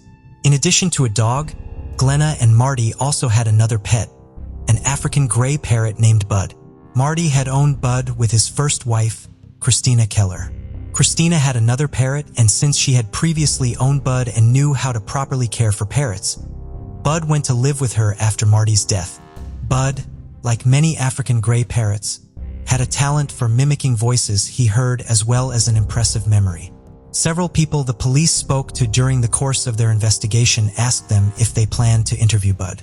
After Bud went to live with Christina, she became concerned by some of the things she heard him saying. Bud would regularly repeat the same profanity-laden argument, which appeared to have taken place between two people. He used two different voices to represent the two participants in the conversation, switching between them as he went through each part of the argument. According to Christina, one of these voices sounded like Marty. The apparent argument would end with Bud speaking in his voice for Marty, yelling at someone not to shoot. Christina was concerned that Bud had witnessed Marty's murder and was relaying the argument he overheard just prior to Marty being shot. Because of all the concerns about Glenna's involvement in the case, Christina suspected that the person Bud heard Marty arguing with was Glenna. She recorded a video of Bud going through the exchange a month after Marty's murder, but did not immediately share the video. After the first anniversary of Marty's murder came and went with no arrests made on the case, Christina did decide to release the video to a local news station. The station aired their story on the case in early June, and the video quickly garnered national attention. 3 weeks after the story featuring the video of Bud aired, Glenna was arrested and charged with Marty's murder. Authorities denied that the video of Bud played any role in Glenna's arrest. Instead, they maintained that they had to wait more than a year to make the arrest because they had been waiting on the results of some tests that required a lot of time and the completion of some interviews that could not be made immediately after Marty's death. Glenna had finally been arrested because the investigation finally had enough evidence to support the murder charge against her, not because of the video. Some of this testing showed that Glenna's DNA was present on the murder weapon, which would prove to be a major piece of evidence at her trial. Christina Keller, however, believed that Bud deserved some credit for helping get justice for her ex-husband. Bud helped us get attention for Marty's murder, and I believe it put pressure on the prosecutor to make the arrest with all the media pressure, she told the Cedar Springs Post. While prosecutors were aware of Bud and his apparent recounting of the events leading up to Marty's murder, they believed they had enough evidence and a strong enough case to prosecute Glenna without him. While Bud's apparent play-by-play of the argument that led up to the murder was certainly evocative, there would have been extensive legal challenges to trying to use Bud in court. Prosecutors were able to show that Glenna had a strong motive in no longer being able to hide the imminent loss of their home from Marty, and strong evidence in the DNA found on the murder weapon, Glenna's phone activity, the notes, and the evidence at the scene that supported their assertion that Glenna had killed Marty following an argument before turning the gun on herself in an unsuccessful attempt to take her own life. The jury agreed with the prosecution. On July 19, 2017, after 8 hours of deliberation, they found Glenna Durham guilty of first-degree murder. She was sentenced to life in prison with no chance of parole. Glenna maintains her innocence and still has supporters who speak out against her conviction. In April of 2019, Glenna appealed to the Michigan Court of Appeals, arguing that the evidence found on her phone that showed she had been researching the type of weapon used in the shooting was hearsay and therefore inadmissible and unfairly prejudicial. The appeal was rejected. On December 23 the same year, the Michigan Supreme Court denied her request to appeal that decision. Glenna is currently serving her sentence at the Women's Huron Valley Correctional Facility. Rosemary Pacenta was born on July 28, 1932. While not much is known about her early life, it is clear that she never married. For most of her life, Rosemary was the type of woman who kept to herself and minded her own business. In 1972, she moved to 140 Alcott Place, an apartment in Co-op City in the Bronx. For the next 25 years, she lived there alone and worked as a school teacher. Though her life was somewhat routine, she often ventured out to spend time with a few neighbors she had befriended in the building. On Sunday, January 5, 1997, the weather was particularly cold in the Bronx, prompting Rosemary to stay indoors. The night passed, and on Monday morning, January 6, 1997, she failed to show up at her school. Her phone rang multiple times, breaking the silence in her apartment, but there was no response. One of Rosemary's neighbors began to notice something was amiss. The lights in Rosemary's apartment had stayed on through the night. However, she didn't put much thought into it. But when she tried calling Rosemary and got no answer throughout the day, she grew concerned. And then in the evening at 6:15 p.m., the neighbor decided to check up on Rosemary and went to her apartment. From the moment she arrived at Rosemary's apartment door, she had an eerie feeling. The door to the apartment had been left slightly open. She walked in slowly, taking small steps, afraid of what she might find. The neighbor's worst fears came true as soon as she walked into the kitchen and discovered Rosemary's body in a pool of blood. She shrieked, looking at the gruesome scene, and tried to pull herself together. She informed the authorities immediately, and soon Detective George Wood and Sergeant Curtis Oates from the New York Police Department arrived to inspect the crime scene. Rosemary's body was almost completely covered in blood.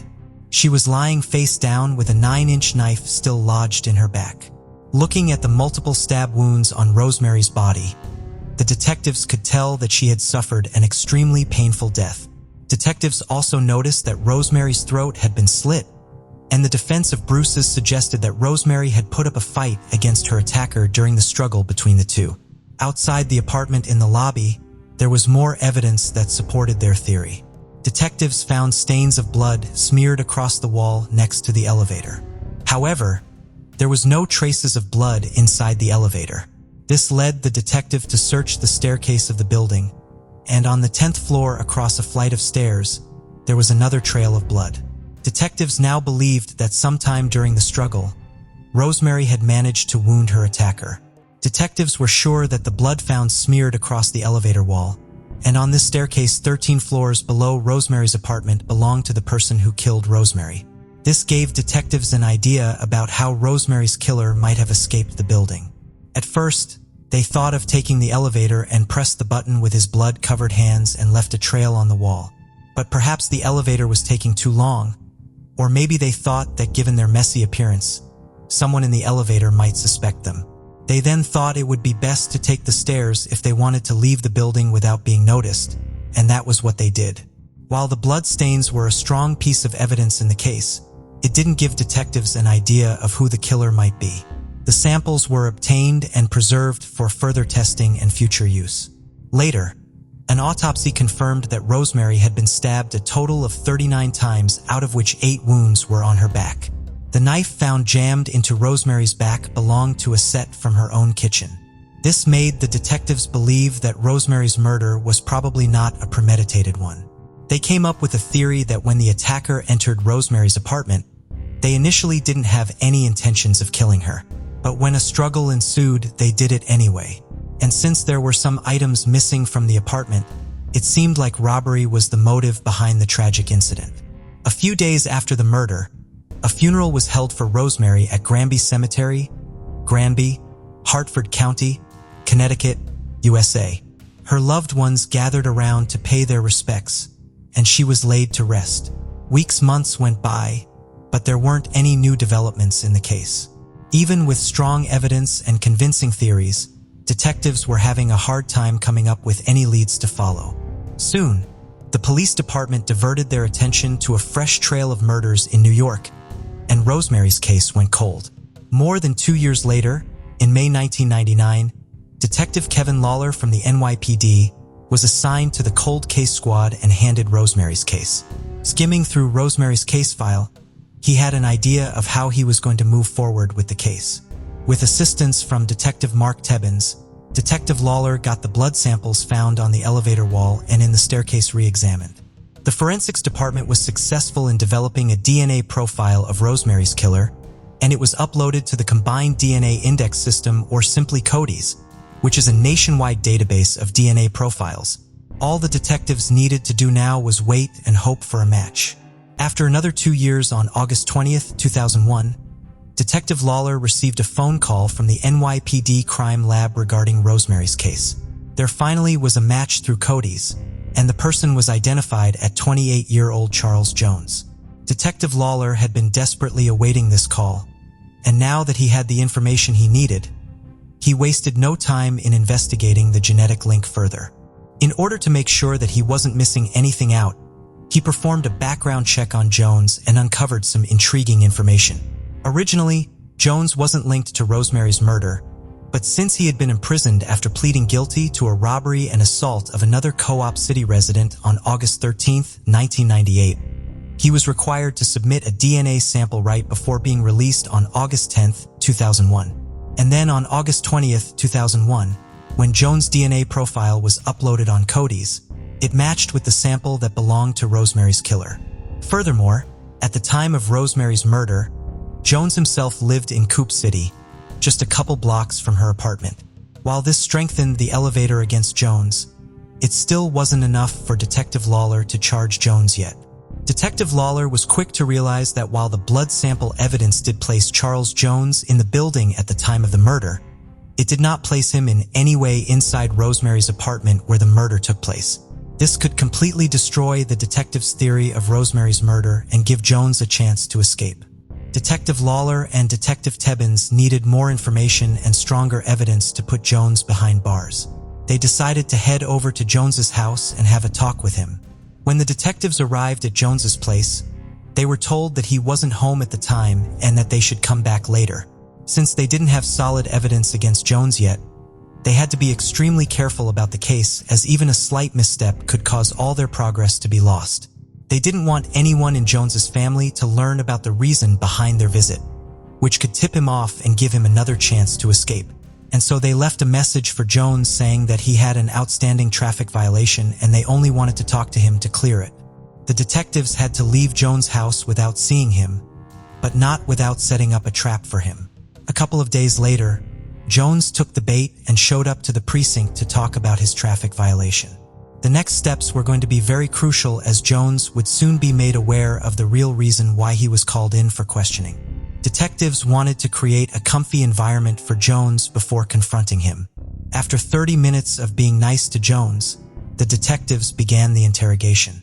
Even though Jones seemed nervous, he still wasn't breaking, and so detectives threw in some facts to shake his confidence.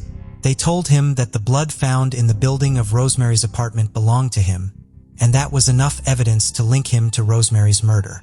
Listening to this information, Jones changed his story. The process still didn't seem like it was working. Detective Lawler had to do something more to break Jones and get a clear confession out of him. He walked up to his desk, picked up an envelope, and pulled out a bunch of pictures and laid them on the table in front of Jones. The picture showed Rosemary's body lying cold and lifeless on her kitchen floor. Detective Lawler thought this might drive Jones into admitting his guilt, but he was wrong. The tensions were now high even after several attempts of making him speak the truth, but the detectives were not letting him go anywhere.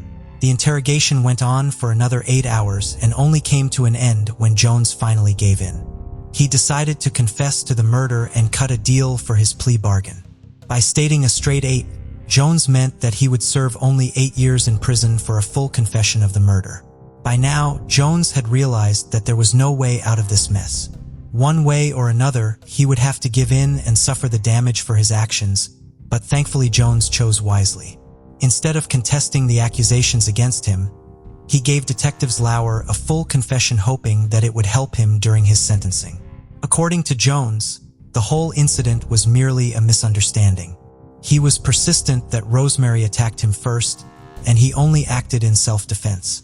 However, something about this confession wasn't sitting well with the detectives.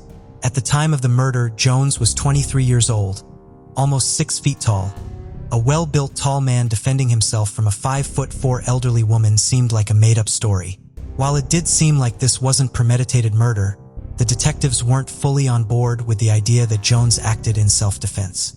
Charles Jones was arrested on Friday, August 24, 2001, and charged with robbery in the murder of Rosemary Passant. Jones was made aware that if he contested the accusations against him in the court and lost, it would end in a lengthy murder trial with a possible death penalty as the outcome. On the morning of January 11, 2002, in the Bronx County Courthouse, Jones pleaded guilty to a charge of first-degree manslaughter and was handed a sentence of 19 years behind bars. Charles Jones's capture brought closure to many of the Bronx residents, but especially to Rosemary's loving neighbors. Even though their friend was long gone, she would never be forgotten. Rosemary's case being solved brought a huge amount of relief to her family and friends. Belinda Bailey, one of Rosemary's neighbors and friends, said that her friend's murder remained a mystery for almost 4 years, and those 4 years were the most painful for her. She lived right down the hall from Rosemary's apartment, and whenever she crossed it, she would think of her. Even though it took some time, the detectives were able to solve Rosemary's case through DNA technology and bring closure to her loved ones. Detectives are now determined to implement the same technology to crack thousands of other cold cases and serve justice to victims like Rosemary and their families. Jones's confession told a different story from what the detectives had theorized. Do you think he was hiding the whole truth or not? Apart from Rosemary, Jones was linked to another assault from 1998. Do you think there are more cases in which Jones escaped from undetected? Let us know your thoughts. We'd love to hear from you. Rita Curran had a passion for singing and shared her love of music with her family. She was a cherished second-grade teacher at Milton Elementary School in Milton, Vermont, and during her summer breaks from her full-time job, she also worked part-time as a maid at the South Burlington Colonial Motor Inn. At 24 years old, Rita continued to live at home with her parents and siblings, even after starting her full-time career. However, that changed in the summer of 1971 when Rita came across an advertisement for a room available for rent in an apartment on Brooks Avenue in Burlington, Vermont. After deciding she was a good fit with the potential roommates, Rita decided to move in for the summer. She shared one room with a young woman named Beverly, and a couple, Carrie and Paul, lived in the apartment's other bedroom. On July 19, 1971, Rita had only been living in the apartment for 2 weeks. That night, her roommates Carrie and Paul went out to dinner and then went to a bar called the Harbor Hideaway. Around 11:15, they called their apartment to see if their roommates wanted to join them for a drink. Beverly answered the phone and told them she would meet them there. She did not invite Rita because she was already asleep. Beverly left the apartment at 11:20 p.m. Paul and Carrie returned home at 12:30 a.m. on July 20th, and Beverly arrived shortly thereafter. When Beverly entered her bedroom, she discovered Rita's body and called out to her roommates for help. Rita had been viciously attacked. Her autopsy found that she had been severely beaten, raped, and then strangled to death. She had fought fiercely against her killer. She appeared to have been asleep at the time the attack began, as she had curlers in her hair and was surrounded by scraps of her clothing, including her nightgown. All of her clothes had been ripped from her body during the attack. Based on her roommate's movements, it was determined that the window of time during which the murder occurred was just 70 minutes. Police collected evidence, followed up on leads, and interviewed neighbors. No arrests were made. Authorities later actively investigated the possibility that serial killer Ted Bundy was Rita's murderer. He had been actively killing at the time of her murder, and the motel where Rita worked was next to the Elizabeth Lund Home for Unwed Mothers, where Bundy had been born.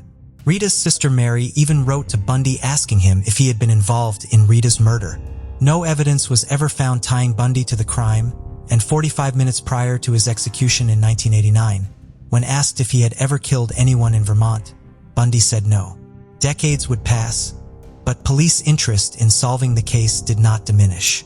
In 2014, authorities in Vermont went out of state for help in processing evidence from the scene. The New York City office of the chief medical examiner processed evidence looking for DNA, while the slides made from vaginal swabs taken during Rita's autopsy were too degraded to identify DNA.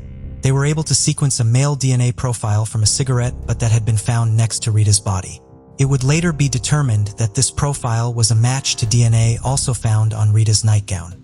However, there was not a match to the profile in any criminal database. Rita's case was reopened in 2019, and instead of having one investigator working on the case, as was protocol for cold cases, an entire team was assigned to investigate her murder. Genetic genealogy was used to identify relatives of the man whose DNA was found at the crime scene. In combing through their family trees, investigators came across the name of someone who had been interviewed about the case back in 1971. This man had since died, but he had a half-brother living in Alabama who agreed to provide a sample of his DNA. The sample confirmed that this man's half-brother was the contributor of the DNA that was found at the crime scene. On February 21, 2023, Burlington police announced that they had identified the suspect in Mita's case as William DeRuse. DeRuse and his wife had lived in the same building as Rita, 2 floors above her apartment. Shortly after Rita's murder, DeRuse had moved to Thailand to become a Buddhist monk. He and his wife divorced after not seeing each other for some time. DeRuse eventually moved back to the United States and remarried. He died of a drug overdose in San Francisco in 1986. An informant had identified DeRuse as a potential suspect early on in the investigation. However, when police interviewed his wife, Michelle, she said that her husband had been with her at the time of the murder. When she was re-interviewed 50 years later, Michelle admitted that DeRuse had not been with her. He had argued with her that night and then gone out for a walk to cool off. Because they lived in Rita's building, police had notified DeRuse and his wife of the murder the morning after it occurred. According to Michelle, as soon as he closed the door, her husband had turned to her and told her to say she had been with him all night if police asked her any questions. Therefore, when she was formally interviewed by police, Michelle provided her husband with an alibi. Police do not believe Michelle knew her husband killed Rita. They view her dishonesty as the result of her being coerced by her husband rather than as her being a willing accomplice in covering up his crime. DeRuse did have a history of manipulating women and went on to commit acts of domestic violence and violence against women.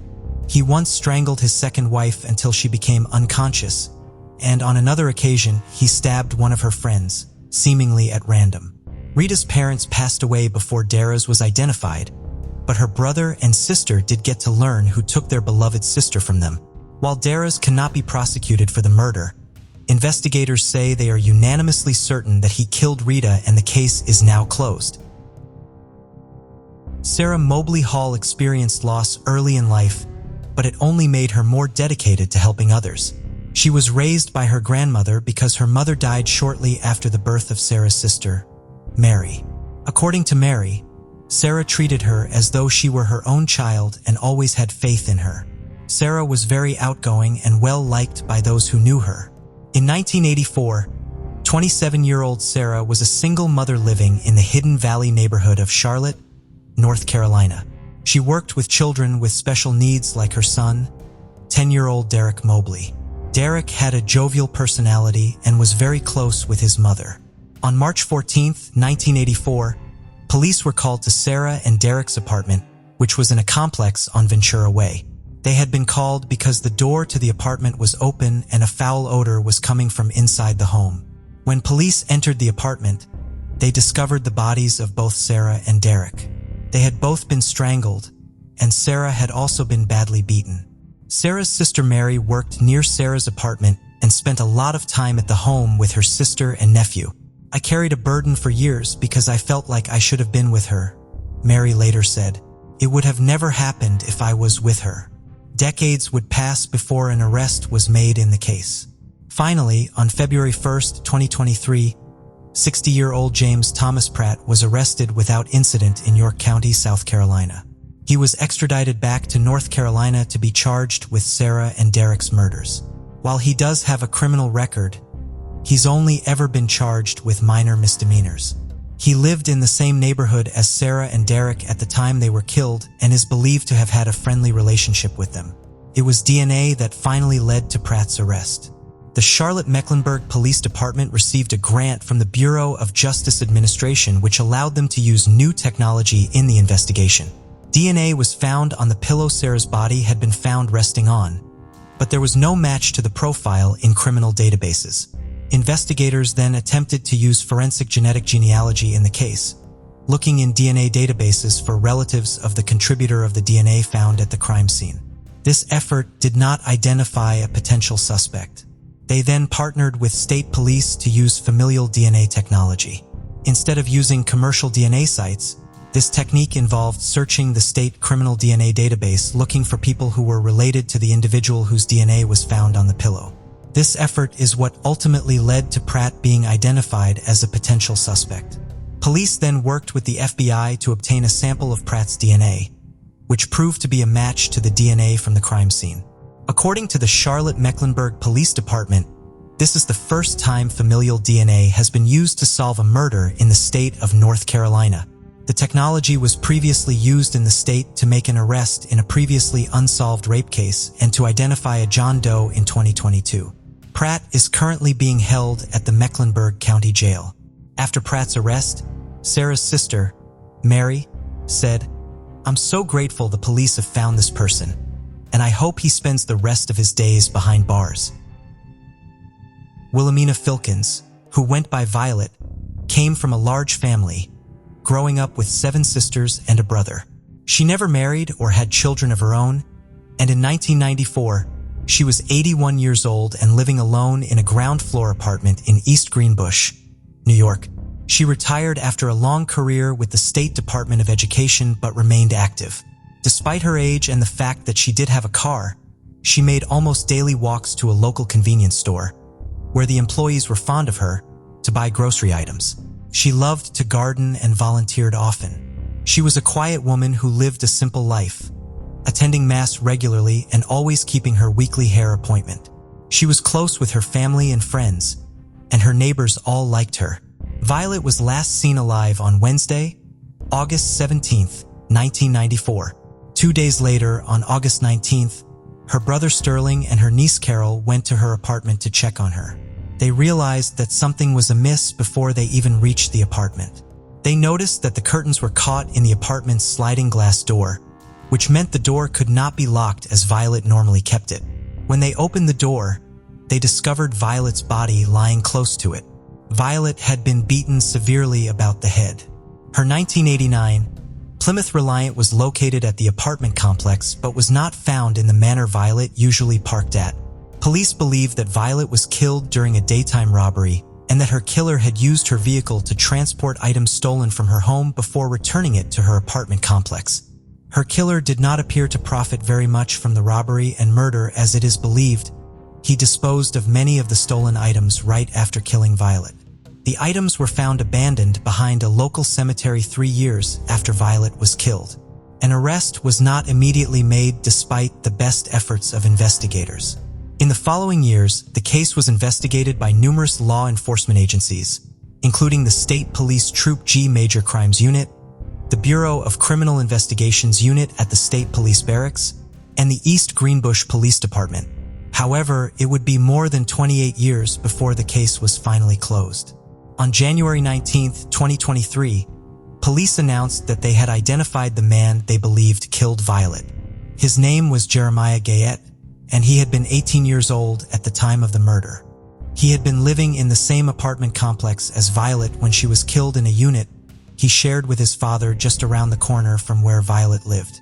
He had been interviewed about the case in 1994 when police canvassed the neighborhood but was not considered a suspect at the time. He went on to serve in the Air Force and live in Florida before returning to upstate New York, where he worked as a bus driver transporting both children and the elderly. Unfortunately, Gayette could not be prosecuted for Violet's murder. Investigators had identified him as a potential suspect in 2019. They went to see him on October 1st that year. When they told him they wanted to speak with him about an incident that had taken place 25 years earlier, he immediately became visibly upset. He told the investigators that he would not speak to them without an attorney present, and they left. The next day, police came to the home after receiving a report of a shot being fired there. Gayette had shot himself in the head. He did not survive. A relative later told police that Guyette had called them after investigators came to see him and stated that he did not want to go to prison.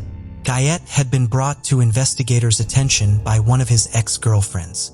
In 2009, he made statements to her while crying like, "That poor old woman, I robbed her, I hit her, and I just left her there." She did not think anything of these statements until 2019 when she was watching programming about cold cases on Netflix. She did some research and found out that an old woman, Violet, had been robbed and killed while Guyette was living near her. She then went to the authorities with this information. Guyette's DNA and fingerprints were taken during his autopsy, but due to a backlog of cases at the lab and the pandemic, it was years before they were analyzed.